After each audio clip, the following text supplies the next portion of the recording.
Hello and welcome to episode 7 of Belpod, the podcast dedicated to Belarusian football. We'll start today by discussing the fallout of the national team's record defeat in Belgium, before moving on to review round 3 of the BPL season. Next weekend heralds the start of the Pershaya Liga season, and with that in mind, our guest this week is Alex, a Belarusian national who has been instrumental in spreading the word about Krumkachi since their debut in the Pershaya. He and John will then give their thoughts on the 12 sides involved in the 2021 campaign, before we finish with a roundup of the 3 cup quarterfinals which have so far been completed. Hello again and welcome to you all. Just 1 week of fixtures on which to report this week because of the national team's 2 fixtures, but talking of the national team, a slightly unsurprising development this week based on those 2 fixtures, John. That's right, Liam, and Mikhail Markel resigned after Belarus's record-breaking 8-0 reverse in Belgium last week. I don't think that's any surprise. I think Mikhail Markel has tried to resign before and been persuaded to stay on by the federation, but there's no real defending that performance last week. And the man himself said that he felt that it was time for new leadership for the team to progress. So we move now to trying to work out who the next national team manager will be. I think there's a couple of candidates. Georgy Kondratiev, who was the national team coach between 2011 and 2014, and also an Olympic coach. He's been given temporary charge of the side for the international friendlies in June against Azerbaijan and Sierra Leone. But all the journalists are suggesting that the former FC Minsk and Torpedo Belas coach Vadim Skripchenko is the inside candidate to get the job. And I think that's a very interesting prospect. Skripchenko has had a checkered career at club level in Russia and in Belarus, but he's did 2 remarkable jobs at FC Minsk, and I think the federation would be looking to him to have that kind of impact at international level.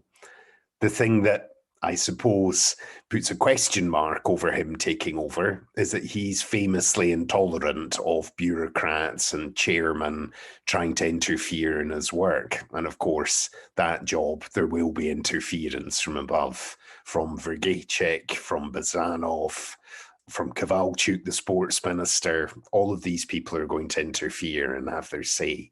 So I'm not sure that Skripchenko will want it. We'll see how things turn out. It's an interesting one, isn't it? Because my feeling is if they really want Skripchenko, why not negotiate with him for a bit now? And why not put him in charge for these 2 June friendlies? Because if they do eventually give it to him, then he's had no time to prepare. Whereas if they take their time, it's still over 2 months to go to these 2 friendlies happen. I'm not sure why they felt the need to appoint a temporary coach now, given that the Belarusians tend to do everything at the last minute, as we'll see later on with the release of the Pershaya Liga fixtures. I don't really understand why they felt the need to commit somebody to these 2 friendlies right now. Well, it is strange, but there are internal reasons. Journalists do say that the federation first approached Skripchenko in December for a discussion about a role with the national team. And of course, if neither of these candidates come off, Skripchenko, Kondratiev, then it's very likely to be almost a default appointment. And Sergei Yazinski, the former Vitebsk head coach who took charge of the under-21s in the close season and has only had a couple of games there. But even if it's Yazinski, he knows how to set up a team to defend. And I think he'll make a better fist of the job with the player at his disposal than Markel was able to. Let's hope so, because we don't want any more 8-0s, do we, in qualifying, really. We're looking forward to hopefully going to see them in Cardiff and in November. So we don't particularly wish to sit anywhere in that ground, wherever we can get a seat, watching the sort of performance that they put in against Belgium. And I was a little bit sorry for them in the sense that I was pleased that they went at it with a positive approach. But if you're going to go at it with a positive approach, you need to be relatively organised as well, don't you? And it did feel like a bit of a shambolic show. So not a huge surprise that Markel has moved on, and let's hope for better in the future. So we did have a week of BPL fixtures though. And for me, John, having watched nearly all of them, my favourite game of the weekend was Barty against Gommel. I know you didn't see all of it, but it was an absolute cracker, wasn't it? Even if you wouldn't watch. I mean, I noticed the highlights only 12 minutes, which is unheard of for Belarusian Yes, YouTube. absolutely. Absolutely. A wonderful game. And I think the game of the season so far. I think you have to say, Liam, I would say 60, 70% of the games so far have been pretty duff, unfortunately. They've not been great to watch. But Bata and Gommel are two sides that are consistently really good to watch. I think coach Igor Bionchik has done a marvellous job reshaping the team in close season, and they really pushed Bata close. They should have had a point. People with green glasses on will say they should even have won. But of course, Shotboz Umarov turned the tide of that game with two extraordinary goals in very quick succession. And it was very difficult for Gommel to come back. It's in a football match, everyone who's played, even at Sunday League or pub team level, knows that if you lose a couple of goals quickly, it's very bad for the morale and it's difficult to motivate yourself to try and get back in the game. I felt a bit sorry for him that he wasn't starting. I mean, from what I'd seen of him in the first few games, I thought he was one of the standout performers. I'm not sure if he was rested. Certainly, watching the first half, I felt they lacked that sort of that burst of energy, that pace that Umar brings. And he obviously felt like he had a point to prove because within about 7 or 8 minutes of coming on, as you say, he scored 2 wonderful goals. I think Barty will help later on by a very, very dubious free kick given on the edge of the box when it looked pretty clearly to a penalty from where I was watching. And certainly the replay seemed to suggest that was a crucial time. Big Dennis, who's usually pretty reliable on that front, rather let us down in awarding a free kick when it looked like a penalty. But overall, a really, really cracking game. And interesting, I know obviously Belarus isn't unique in this regard, but I felt the 5 substitutes played a real part in this game and has done in other games as well, whereby you're able to make 2 or 3 changes at half-time and really change the flow of the game because you still got 2 left. So if you have a couple of injuries, you're not absolutely stitching yourself up as you would have done perhaps before. When we see a triple change at half-time in the Premier League, for instance, we tend to think, oh my goodness, that's a bit risky. Whereas this was one of those games where I felt he was able to make a couple of changes at halftime and with the freedom of knowing that he could, still make some more changes after that if he had to. And one of those changes proved to be have a massive contribution to the eventual result. You were talking about duff games, John. We felt this week there was a very tight contest for snooze of the week. Apologies to Torpedo, Dinamo Minsk, Slutsk, and Vitebsk fans, but both of those games were pretty awful, weren't they? Horrendous. And Vitebsk are known now online as Vitebsk nil, aren't they? They just don't look like scoring. And I think I like the coach there, but I think he's made a real mess of recruiting up front. He signed a non-scoring wardrobe of a centre forward who's just parking up there and hoping that chances bounce off him to who knows who. They looked absolutely hopeless in Giorgino on Saturday evening. And I think Vitebsk are in for a real tough season without bringing in a forward, even a guy on loan of some kind to try and help them up front. In respect of Dinamo, yes, back to the bad old days. It was a really dreadful second half there, I felt. The game was lifted by Jean-Morel Poe scoring a wonderful goal from a mistake from one of the Slutsk defenders. But again, you have to say Slutsk have had a really tough start to the season. They've played, I think, 2 of the top 3 sides already, and they've got Torpedo on Saturday. But once this difficult start is out the way, then I think they'll be accumulating points pretty quickly against the Vitebsks and the Smorgons of this world. So I can see them being okay this season. Yeah, it was disappointing, Dinamo Minsk, wasn't it? We saw an awful lot of games like that last year with the best will in the world of Slutsk. We would expect Dinamo Minsk to be able to win that game quite handsomely if they could be bothered to try and win the game quite handsomely. But it wasn't that sense at all. It was very much we're 1-0 up. With what we got, we hold. And it was disappointing. I just felt that they could have done a lot more. I felt quite sorry for Yuri Puntus as well on the occasion of his 500th game as a coach.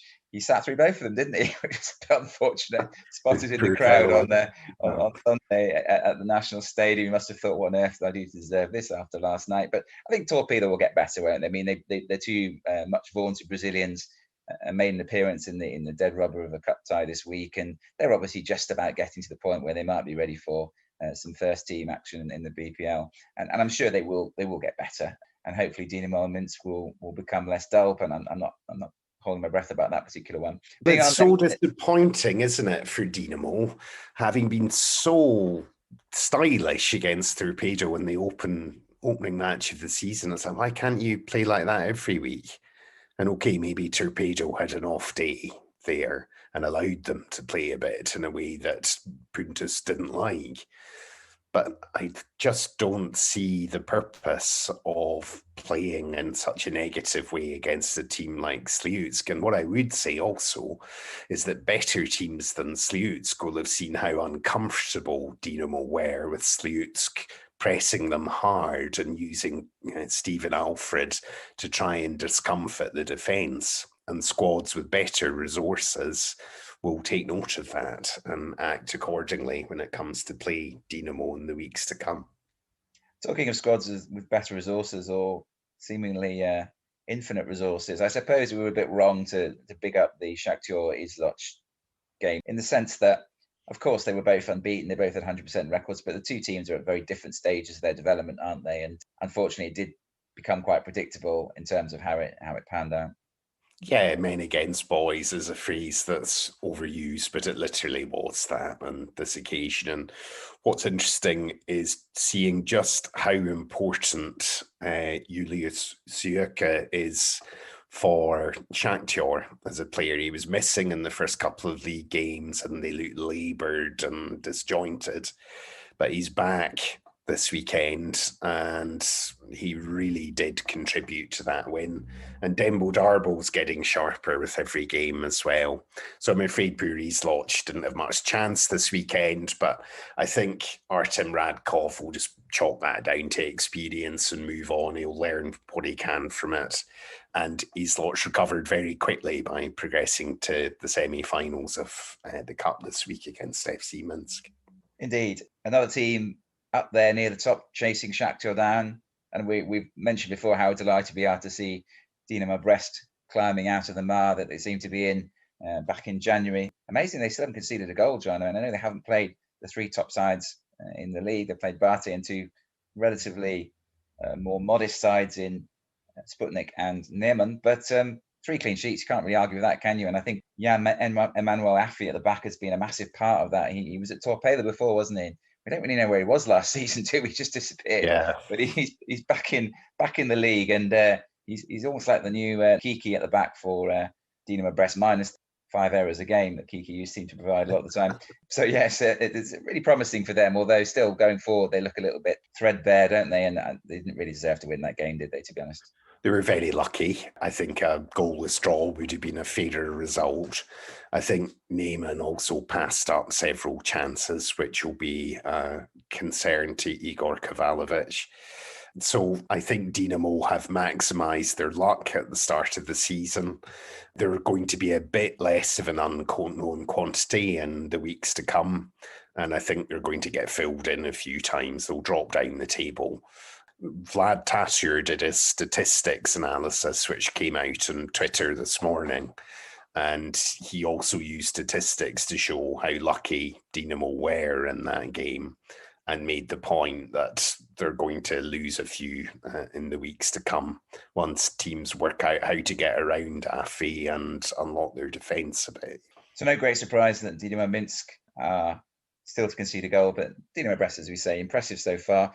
At the other end of the spectrum, unfortunately, we've still got two sides who haven't managed to score, the aforementioned Vitebsk nil and also Sputnik, which is a great shame. I think Sputnik, again, watching their game at the weekend, particularly impressed with Didine Jouari in midfield, who's on one of their Shakhtar players on loan from Shakhtar. Thought it was really impressive. Lovely footballer to watch. Hope he gets his chance and he goes back to Shakhtar in due course. They just, as with Smorgon, just seem to lack something in the final third, don't they? And at least they try and score, which Vitebsk seem to fail to do. I agree. I'd like to see Sputnik pick up a little bit. They've had a really rough, close season. And as you say, the squad is pulled together from here, there, and everywhere with help from Shakhtar and Dinamo Minsk and others. There's some good players in the squad. There's a lot of chatter around Andrei Solovey at Gomel, the league's leading scorer already. His brother Artyom is at Sputnik and a regular starter there. He's older than Andrei, I think. Good player, though. And they're a nice side to watch. They try and play the game on the ground. You can see what they're trying to do. They just don't have the resources up front at the moment. but when Coach Levchuk works out who his best two front men are, or if he's going to go a defensive 4-5-1 and stick a lone guy up top, that'll come in the weeks to come. And I'm sure, to use his famous phrase, the truck full of gingerbread will overturn outside Sputnik's ground before too long. First goals for both Smorgon and Slavia, just one each, and their first points as well. But I can't help feeling, as you say, that Sputnik are perhaps better than both those sides. I agree with you. I think Slavia are horrendous. I'm really surprised. And I looked at their VK page, I think last week, and a lot of their fans are very unhappy at the way that the team is playing, at the seeming cluelessness of the coach and working out who his best side are. So Slavia and Vitebs, for me, of the established sides from last season, are the ones who are going to be right in it with Smorgon and Sputnik in the battle to avoid relegation this season. And what you can say about Smorgon is they've got great heart, which Slavia don't seem to have. Slavia were very lucky to open the scoring against Smorgon. Equally, Smorgon's goal was also horrendous. A very poor quality game. But Smorgon, of course, will be delighted to be off the mark, both in terms of goals and points. And the weekend ended, obviously, with another disappointment for Rook and another bit of encouragement for Energetic in a goalless draw. That was a pretty decent game for a goalless draw, I have to say. But again, I mean, we've got 3 draws in a row for Alshevsky's team. And I think that Mr. Zaitsev must be getting rather close to losing his patience, given that he hasn't got much in the first place. I mean, it's ridiculous. We always complain about football managers not being given time, and we have to give him a bit of time. But yes, the alarm bells are really ringing. And it's a pity because I think Alshevsky wants Ruch to play in a way that squad can't play. And I think it comes down to a question of dogmatism in terms of I want to play modern European football, regardless of whether my players are comfortable playing it or not. It's a very new squad, and largely it's Dinamo's squad from last season. And Sergei Kovalchuk had those guys humming, particularly towards the end of the season. And if I were the chairman, I'd say, look, you've got your style, fair enough, but it's not working. We failed to put away FC Minsk and Energetic. Please look at how Kovalchuk had these guys playing last year and learn some lessons. So you often find that younger coaches have a style and want to implement it no matter what. But the more experienced coaches, I think, aren't quite so dogmatic in how they want the game played and are able to use the staff at their disposal accordingly. So I think he needs a result pretty quickly. Otherwise, it's not just going to be alarm bells, but red lights flashing. And I imagine Zaitsev has already had a couple of shouts on the mobile phone, so he'll need to fix it quickly. So that was that for week 3. We started our Vosim Resultatov competition this week, our prediction competition. It's lovely to see so many of you getting involved in that. It's not too late to still get involved. I think probably if you're only 1 week behind, you can still make up for lost ground, perhaps even 2 weeks. I'm glad to say that I'm not in it because I certainly wouldn't have scored as many as Svolovici, who's got 7 out of 8 this week. 7 results out of 8 is quite remarkable, given that most people did get caught out by the last 2 games of the weekend. The Energetic Rook and the Slavia Smorgon games caused the most problems for people. But no, it was lovely to see so many people involved. And make sure you get your entries in again by Friday afternoon if you want to be involved in week 2, as it were, week 4 of the season. We're now going to move on, though, because we want to talk about the Pershaya Liga, which is beginning in about 10 days' time, we believe. Finally, the fixtures are out. But before we talk about what we make of it and what we think might happen, especially what John thinks might happen, I'm absolutely delighted this week to be able to introduce our first ever Belarusian football fan from within Belarus to the show. Dan caught up with Alex, who was born in Smolovici, who now lives in Brest, but who was instrumental in making Krumkachi a lot of what it is in this current day and age. So over to you. Hello, Alex. Hello. I'm really interested, and I think a lot of people are actually, as to how football fits in Belarus. The perception from outside is obviously that football is perhaps not as popular as perhaps other sports like ice hockey, etc. How do you find it in Belarus? Where does football rank as far as sports go?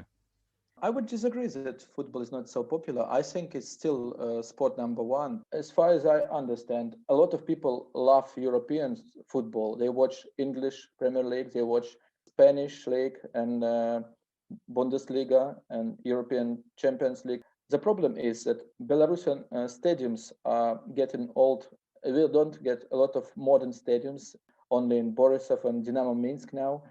Usually, when you go to football, you see old stadium, so it's not as comfortable like cinemas or maybe restaurants and shopping malls. Because if you have a kid like me, you have option to go to supermarket or to go to shopping mall with cinema, with popcorn, and you can spend a day there, or you can go to football where it may be windy and maybe not a lot of people there, not so fun. So a lot of people just don't go. This is a problem. How do you think the level of football compares? I didn't see a lot of games, for example, Slovakian or Slovenian championship, but I think it's similar. I think that level of the league is average European, but we need to make more PR to get ourselves known better in Europe. I've been to the second Bundesliga match 3 years ago between Union Berlin and Darmstadt, I think it was, and I saw that amount of mistakes made by players, some kind the same as in our first division, and but the amount of people and the atmosphere was great, and it's so different. Not only on the pitch, you must watch everything what's happening in football. And because when I was in Krumkachi, we managed to get some good atmospheric games, and it was like a European atmosphere. And some people who never were in football before, they came to me and said, I haven't seen anything like this in Belarus before, because I thought our football is bad. And football is not only the level of playing, it's level of everything. Tell us a bit about what you did there. Yeah, before 2015, I got experience to work in advertising agencies. So I made the projects and I saw how people making photos and making video. When my friends found the club Krumkachi, they were playing in the third tier of Belarusian football, and I was following on media. And when they got promoted to the second division, I met one of the guys and I said, do you want some PR? And he said, you can do everything if you want, unless it makes it worse. That's how we started. We started with, I and my friend who worked at the time, he was a student, Maxim, and he worked in one of the biggest sport media in Belarus, Tribuna. And we didn't make any match day. We didn't sell tickets. We just made PR for the club. We ran the blog on Tribuna, and we wrote the articles from the name of Krumka. Krumka is a mascot. So we just bought a toy of a raven, a small one, and we went to Gomel with the football team, and we wrote an article with the pictures how Krumka flew to Gomel, and it's blown our internet because people loved it, and they say, "Wow, I never seen that." Usually, when a team travel away, they just showing this is a dressing room and this is the pitch, and we scored 2 goals and we lost.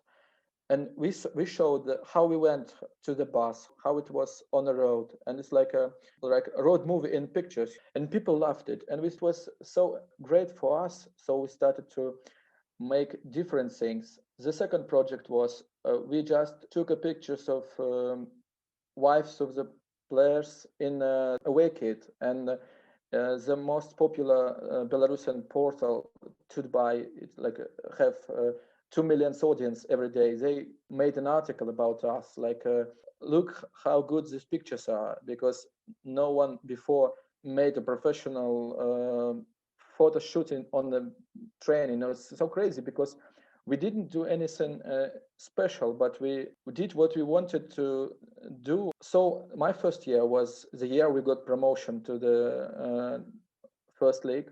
The day we won promotion, it was one of the happiest day in my life. Like we won the World Cup, And after that, unfortunately, we found out highest league in Belarus is not about getting money; it's all about spending money. Because if you don't get a good sponsor, just need to pay money to players, to the second team. You pay to the kids schools because you need to get license, and this is a problem because you don't get any prize for it. For example, if you don't get money from the government, what sense to make it top 6? You can say to your wife, darling, I got top 6 place, and she said, okay, go to buy some food in the supermarket, because it doesn't give you anything.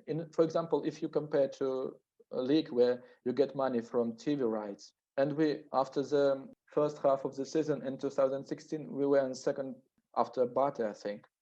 It was like a dream because no one believed it. After 17 games, we were second. After that, the team fall down and we finished 11th. We might not play next season because we don't get any money from this. This is a problem. But I think that's the problem. The good thing, it was like I and my friends, we made everything for the fans. Who you wants to see? You want to see a famous musician? I give him a call. For example, I give a call to famous musician in Belarus and say, hi, we can't pay a lot of money, but we have $200, for example. Can you play in our next home game? And he said, okay, guys, I heard about you. I can play for small money. It doesn't matter for me. Just like I like to, because you work with people. And when we played in the highest league, especially first season, we tried to make every home game entertainment holiday for all the family. I saw kids who were running with their parents to football. I never seen in Belarus before. Maybe on Bate when we're playing Champions League. I was working with the fans for the first 2 years, so I heard when some fans for other teams, like who support Arsenal or Manchester United, they came to the stadium for the first time in their life, and they say, "Do you know how Arsenal doing when Ospina is kicking a ball from outside the air? They make oh Ospina." And we try to repeat this. We made a personal chance for the players. And some players, one of the players who played all his life in first league, he said, this was the first time when they chant my name. And they never felt something like that. And these small things you make every day, like it make people feel the club like something more than just sport team. And we also, in opposite way, we explained this to the players. I remember very clearly when I took one of the players and when he wanted to go back to dressing room, and I said, please go and cheer the fans after the game. And he said, I never did this before. Can you imagine the level of, half amateur football in Belarus, because he's just a football player. He didn't get fans before, or maybe his wife and his mom. And now there were some guys who wanted to support him. And this is a magic, and this is how it works. And my dream is to see all the clubs doing the right things in Belarus. And I think that it's possible, but we need time. There's very different rules as far as the different types of club and what happens as far as sponsorship and the difficulties that, for example, a private club like Kromkachi can have. Do you want to discuss a little bit about that and how taxation comes into this? In Belarus, most of the clubs are supported by government, and some companies get some kind of reduced tax if they help sport organization. For example, some big companies, they help athletics federation or basketball federation or something like that, or some club. But when you're a private organization, you can't ask for this help.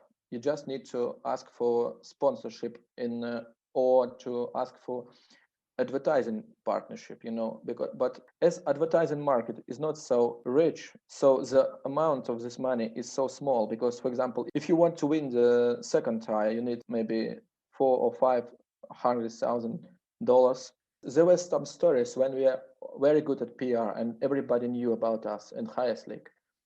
We received a call from one of the bank and they say, hi guys, we know about you. You are top level on marketing and we want to work with you. We got some money to give you. Can you take it on a tax thing? And we said, unfortunately, we don't get this thing from the government. We're not on the list. And they say, wow, okay, so we'll help someone else because we are not on the list. And this is so stupid because you try to make something funny or interesting to make a lot of people say this, but it doesn't bring you a lot of money. This is a problem. And the other part, when you are supported by government, they can say to you what to do or not what to do. But when you're private, maybe you can do whatever you want. In Soviet Union times, there was a melody of it's called football march or something like this, football hymn. Usually, and when you come to Smorgon on some Smolevici, football game starts with this melody. We never played it because we wanted to. We even asked fans, what music do you want to hear on the stadium? And fans say, wow, I can send them my own music, and they put it on the stadium. It's cool.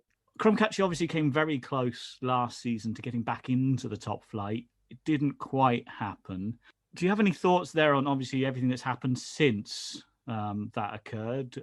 The thing is, this is what I tell you. When you are supported by government or the by federation, they can tell you what to do. If you're a bit against them, they can say, okay, you don't like us. We don't want you to be in the highest league, for example. I will look at this situation in philosophical way, because I think last year Krumkachi were not good enough, so it was just their own fault. They could get promotion before the final game of the season, and the Slutsk were better in playoffs. So after that, I'm just looking into the new season. I think they get a good strength squad. They got the same coach that helped them to bring the promotion 6 years ago. He is very clever, and from my point of view, he must be a coach of one of the top teams in Belarus. He was a coach of Bata 2 years ago for 6 months or something.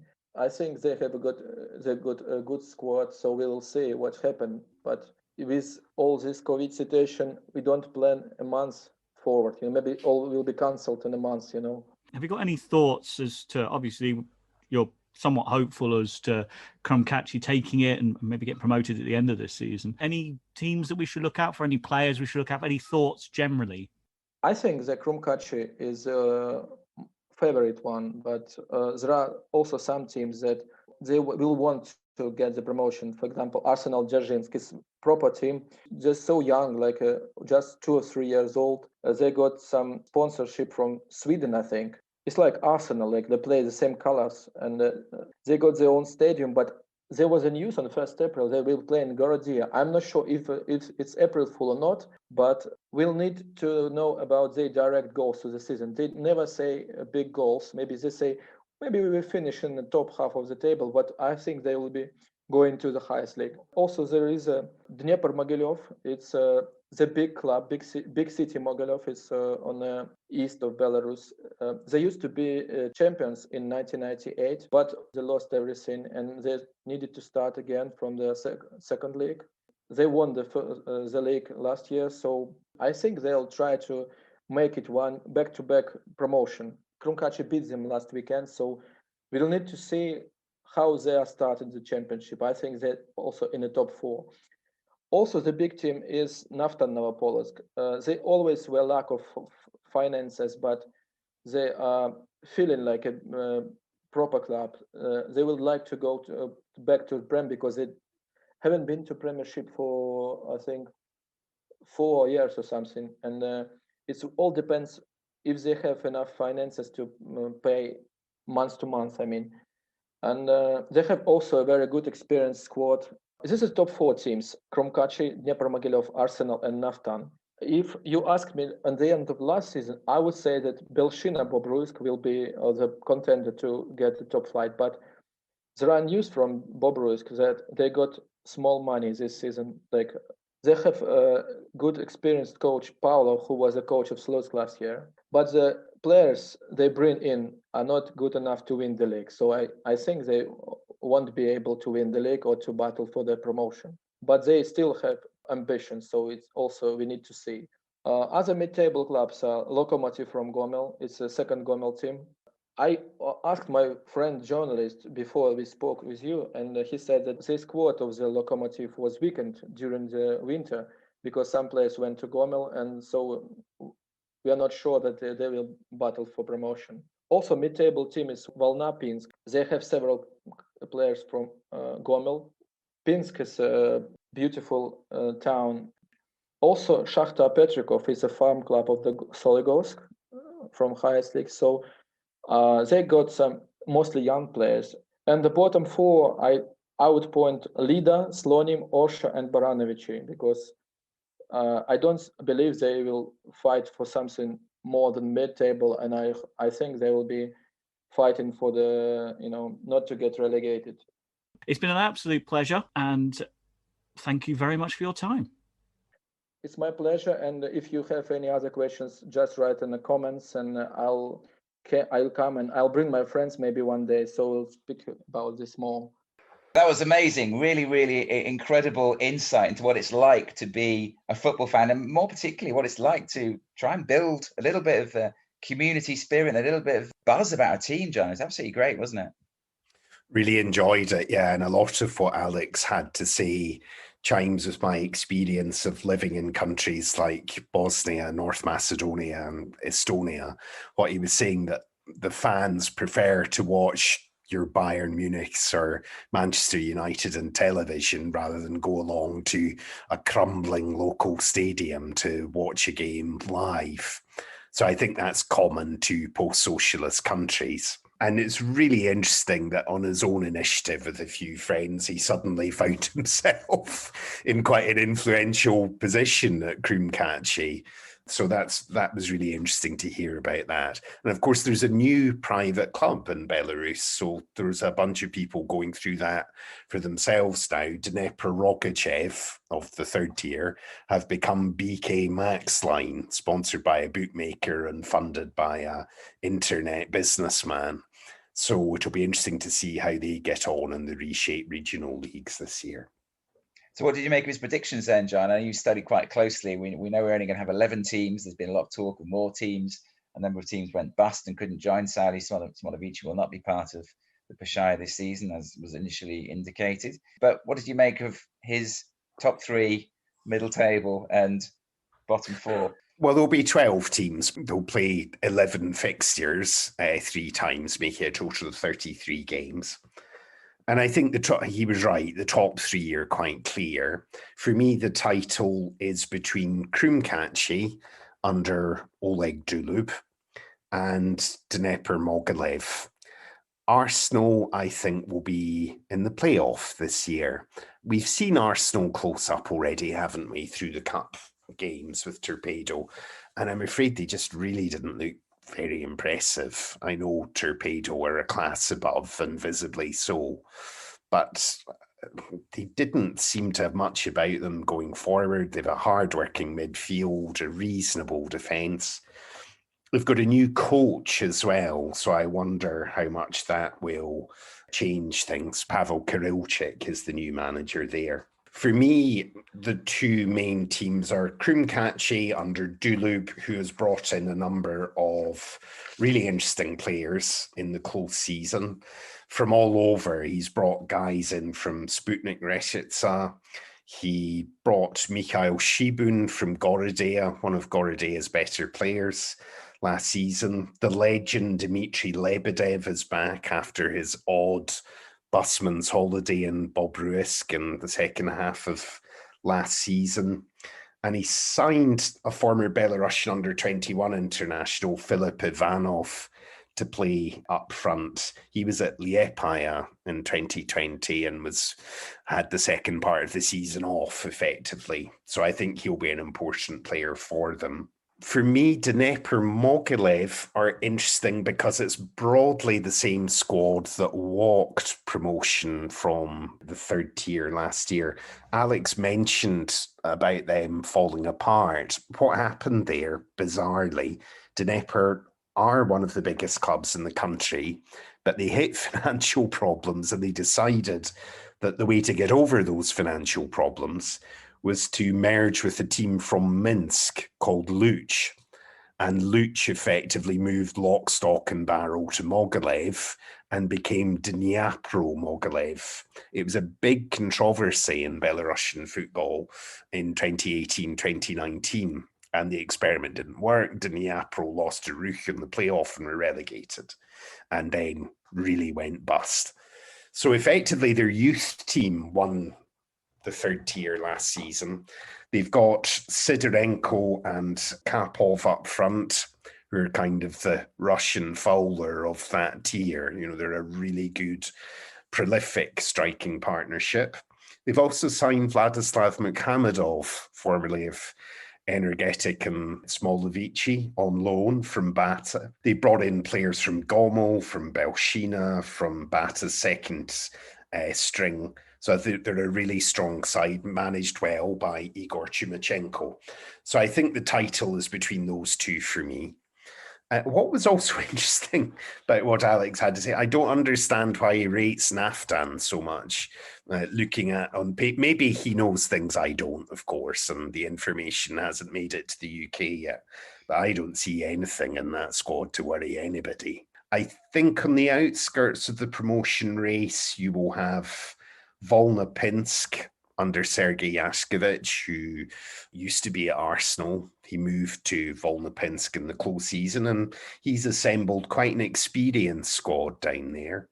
Belshina, I agree with Alex, I don't see them playing much of a role, which is a shame for the few fans in the UK who like Belshina and developed a bit of a soft spot for them last season. Vitaly Pavlov's the manager, but below him, it's the same coaching staff that got Belshina relegated last year. Gradaboyev, Migas, these guys. So he's not been able to appoint his own backroom team and they don't have much money. So I can't see them challenging for promotion. Lokomotiv Gomel and Shakhtar Petrikov I also see being mid-table.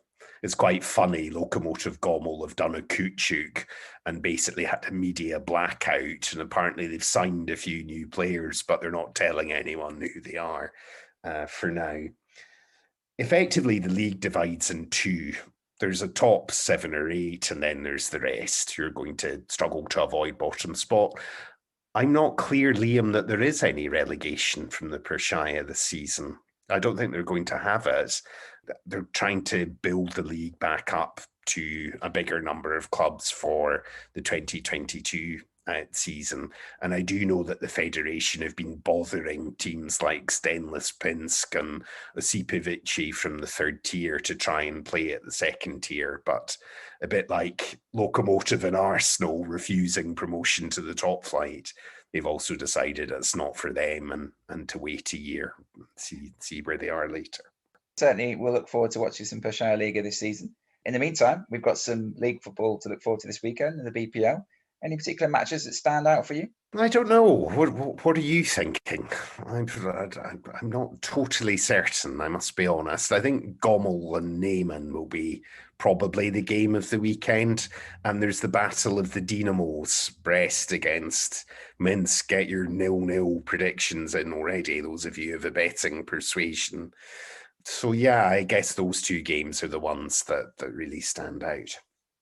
We'll certainly look to do a watch along this weekend, won't we, John? And we haven't yet decided which one it will be, but keep your eyes posted for that one on our Twitter page. I suppose the only thing left to round up, really, although we can't quite round it up yet because at the time of recording it's not quite finished, is the Cup quarterfinals. We kind of knew what was going to happen, we thought, with at least 2 of the Cup quarterfinals, didn't we? I think that Torpedo's advance to semi-final was not a big surprise to anybody, although Shakhtar's attempts to allow Neyman back into the tie were laudable. Eventually, a late goal meant that Shakhtar progressed, and having lost the game 2-1, they still go through 4-2 on aggregate.